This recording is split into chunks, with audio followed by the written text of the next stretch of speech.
Well, we can talk now to Kristiane Backer, who is a renowned Muslim convert and a spokeswoman, pretty much, aren't you, for many Muslim groups. First of all, after such an attack like this, I mean, what does it feel like to be a Muslim in Britain? Do you feel great dread to realise that your faith is being included in the scenario? You heard that they were using extreme Islamist expressions. I mean, first of all, I still believe Britain is the best place for Muslims in Europe, if not in the world. And we're very free to worship. It's a wonderful place to be, despite what happens. Of course, these attacks hurt us more, perhaps, than anybody else, because it puts community relations backwards. Because immediately after this attack, of course, many mosques around the country were attacked. 8 mosques in London have been attacked. There were 170 Islamophobic complaints lodged at the Tell Mama campaign, which lodges Islamophobic attacks. So it hurts us. And it's unbelievable. Our faith is a religion of mercy, of kindness, of compassion.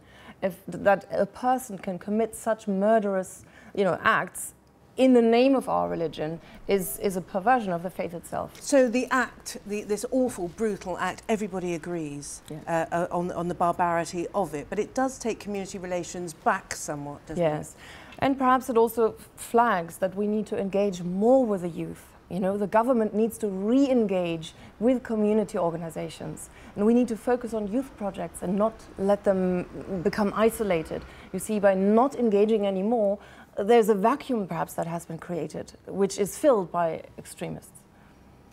I understand, because throughout the world, wherever there's a vacuum, wherever there's lack of hope, you do tend to get extremism. You find it not just in Europe, but on the continent of Africa, and as well as in Asia. But these guys, how different do you think they are? They're clearly not part of the ordinary ranks of Muslims who go about their business peaceably every day, are they? So they're not at all representative. So why does it do so much damage, do you think, to relations with the Muslim world? No, it's just because it's highlighted in the media and non-Muslims think this is Islam, whereas Islam preaches the opposite. And for example, I went today to the London Regent's Park Mosque. I listened to the khutbah, the sermon.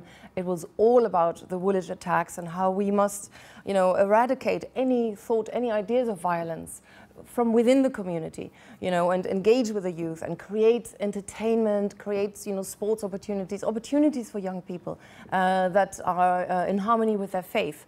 So, there's work for all of us to do. The government can do, the media has to be responsible in its reporting, and not demonize Muslims as in general. I mean, these are extremists, they contradict the religion, and the vast amount of majority Muslims and everything that is preached in the mosque is exactly in stark opposition.